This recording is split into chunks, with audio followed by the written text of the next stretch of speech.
I am honored to have Prime Minister Theresa May here for our first official visit from a foreign leader. This is our first visit, so great honor.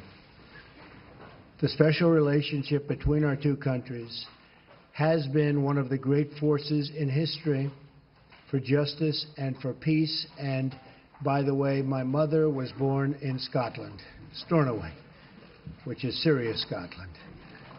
Today, the United States renews our deep bond with Britain, military, financial, cultural, and political. We have one of the great bonds. We pledge our lasting support to this most special relationship.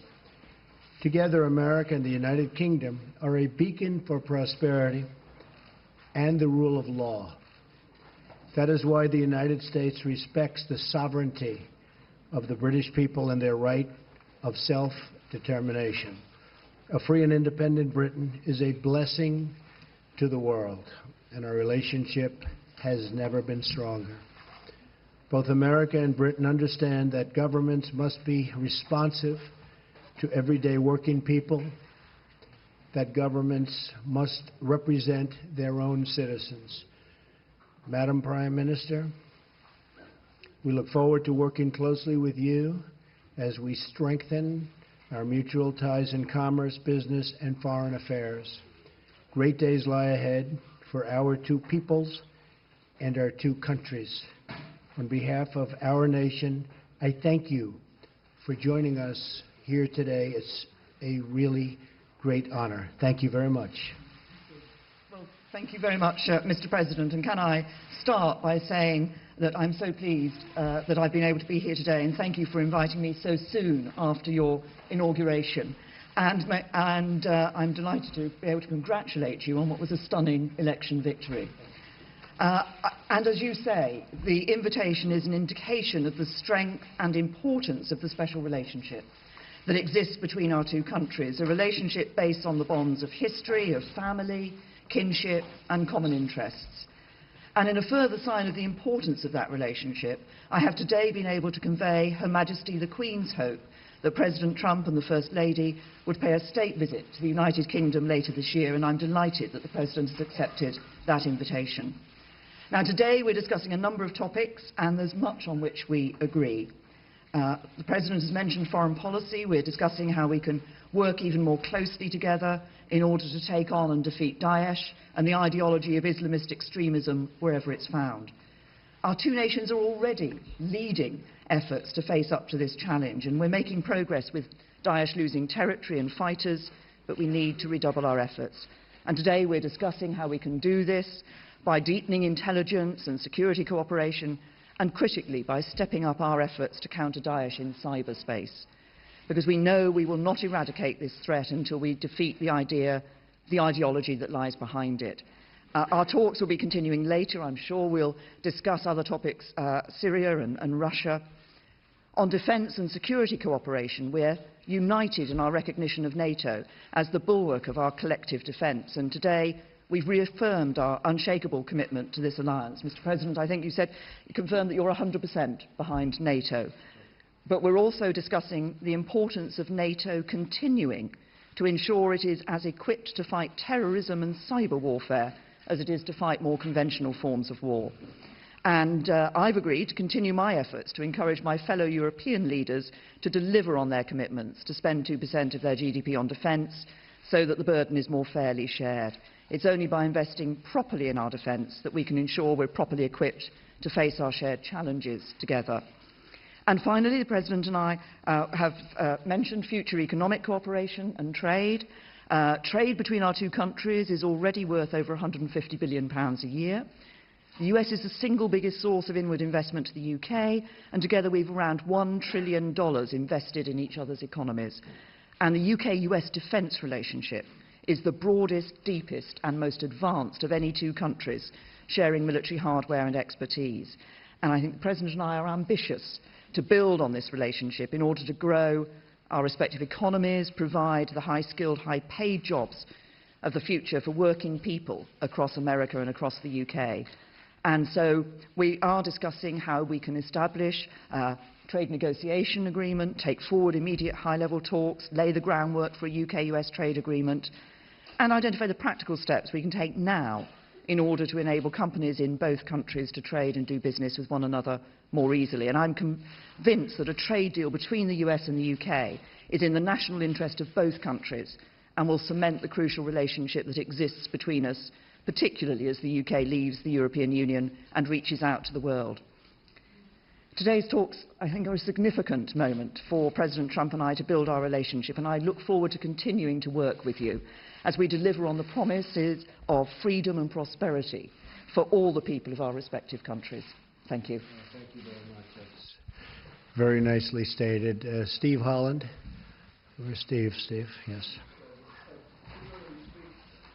Thank you. You're going to be speaking tomorrow with the Russian president. What message would you like to convey to him? How close are you to lifting some of the sanctions imposed on Russia over its Ukraine incursion? What would you expect in return? And Prime Minister May, do you foresee any changes in British attitudes towards sanctions on Russia? Well, I hear a call was set up, Steve, and we'll see what happens. As far as the sanctions, very early to be talking about that. But we look to have a great relationship with all countries, ideally. That won't necessarily happen. Unfortunately, probably won't happen with many countries. But if we can have, as we do with Prime Minister May and the relationship that we've all developed, and even in the short relationship that we've just developed just by being with each other, we can have lunch, and we've really had some very interesting talks and very productive talks. But if we can have a great relationship with Russia and with China and with all countries, I'm all for that. That would be a tremendous asset. No guarantees, but if we can, that would be a positive, not a negative. Okay? We have, as far as the UK is concerned, on sanctions for Russia in relation to their activities in the Ukraine, we have been very clear that we want to see the Minsk agreement fully implemented. We believe the sanctions should continue until we see that Minsk agreement fully implemented, and we've been continuing to argue that inside the European Union. Okay. Laura? Thank you very much, Prime Minister. Laura Kunsberg, BBC News. Prime Minister, you've talked about where you agree, but you have also said you would be frank where you disagree with the President. Can you tell us where in our talks you did disagree, and do you think that the President listened to what you had to say? And, Mr. President, you say... We'll see what she says. Mr. President, you've said before that torture works. You've praised Russia. You've said you want to ban some Muslims from coming to America. You've suggested there should be punishment for abortion.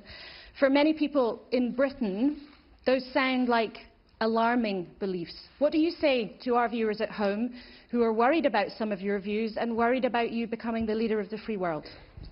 This was your choice of a question. There goes that relationship.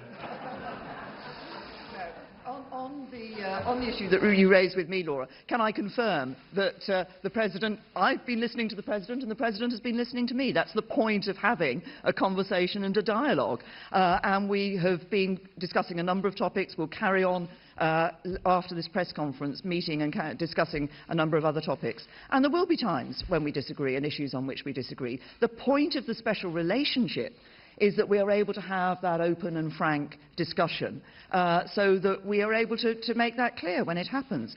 But I'm clear also that there are many issues on which the United Kingdom and the United States stand alongside one another, many issues on which we agree. And I think, as I said yesterday in my speech, that we are at a moment now when we can build an even stronger special relationship, which will be in the interests not just of the UK and the United States, but actually in the interests of the wider world as well. Very good. We have a great general who has just been appointed Secretary of Defense, General James Mattis. And he has stated publicly that he does not necessarily believe in torture or waterboarding, or however you want to define it. Enhanced interrogation, I guess, would be a word that a lot of people would like to use. I don't necessarily agree, but I would tell you that he will override because I'm giving him that power. He's an expert. He's highly respected. He's the general's general. Got through the Senate very, very quickly, which in this country is not easy, I will tell you. And so I'm going to rely on him. I happen to feel that it does work. I've been open about that for a long period of time. But I am going with our leaders. And we're going to win with or without. But I do disagree.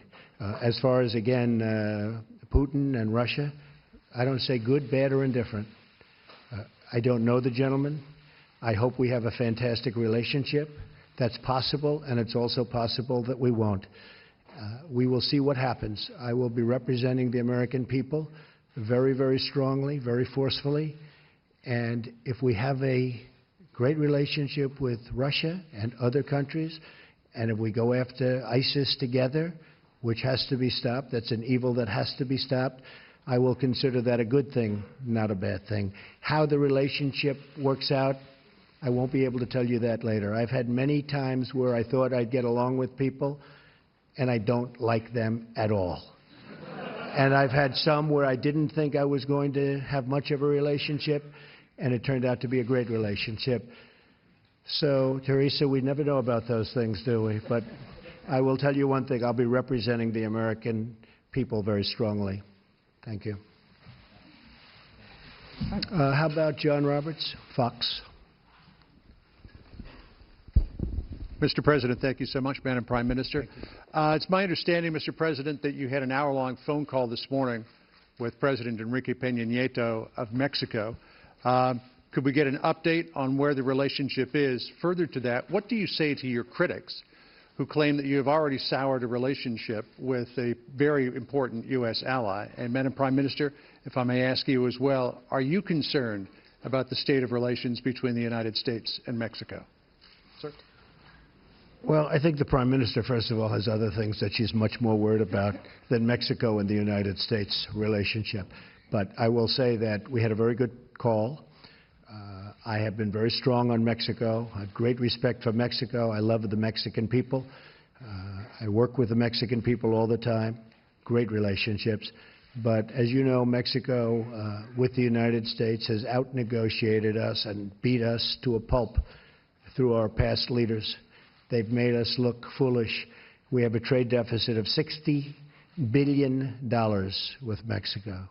On top of that, the border is soft and weak. Drugs are pouring in. And I'm not going to let that happen. And General Kelly is going to do a fantastic job at Homeland Security. As you know, we swore him in yesterday. We have a really, I think, a very good relationship, the President and I. And we had a talk that lasted for about an hour this morning. And we are going to be working on a fair relationship and a new relationship. But the United States cannot continue to lose vast amounts of business, vast amounts of companies, and millions of people losing their jobs. That won't happen with me. We're no longer going to be the country that doesn't know what it's doing. And so we are going to renegotiate our trade deals, and we're going to renegotiate other aspects of our relationship with Mexico. And in the end, I think it'll be good for both countries. But it was a very, very friendly call. I think you'll hear that from the President, and I think you'll hear that from the people of Mexico that really represent him and represent him very well. And I look forward to, over the coming months, we'll be negotiating, and we'll see what happens. But I'm representing the people of the United States, and I'm going to represent them as somebody should represent them, not how they've been represented in the past, where we lose to every single country. As the President himself has said, the relationship of the United States with Mexico is a matter for the United States and Mexico. Tom.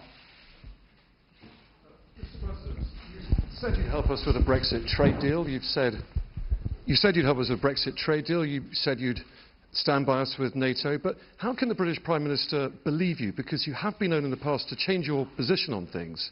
And also, Mayor, it's a question to both of you. People are fascinated to know how you're going to get on with each other. You're so different. The hard-working daughter of a vicar, the brash TV extrovert, have you found anything in common personally yet? Actually, I'm not as brash as you might think. And I can tell you that I think we're going to get along very well. You know, it's interesting because I am a people person. I think you are also, Teresa. And I can often tell how I get along with somebody very early, and I believe we're going to have a fantastic relationship. Brexit, and I really don't change my position very much. If you go back and you look, my position on trade has been solid for many, many years, since I was a very young person, talking about how we were getting ripped off by the rest of the world. And I never knew I'd be in this position where we can actually do something about it. But we will be talking to your folks about Brexit. Brexit was an example of what was to come. And I happened to be in Scotland at Turnberry cutting a ribbon when Brexit happened. And we had a vast amount of press there. And I said, Brexit, this was the day before, you probably remember, I said, Brexit is going to happen. And I was scorned in the press for making that prediction. I was scorned. And I said, I believe it's going to happen because people want to know who's coming into their country and they want to control their own trade and various other things. And lo and behold, the following day, it happened. And the odds weren't looking good for me when I made that statement because, as you know, everybody thought it was not going to happen. I think Brexit's going to be a wonderful thing for your country. I think when it irons out, you're going to have your own identity, and you're going to have the people that you want in your country, and you're going to be able to make free trade deals without having somebody watching you and what you're doing.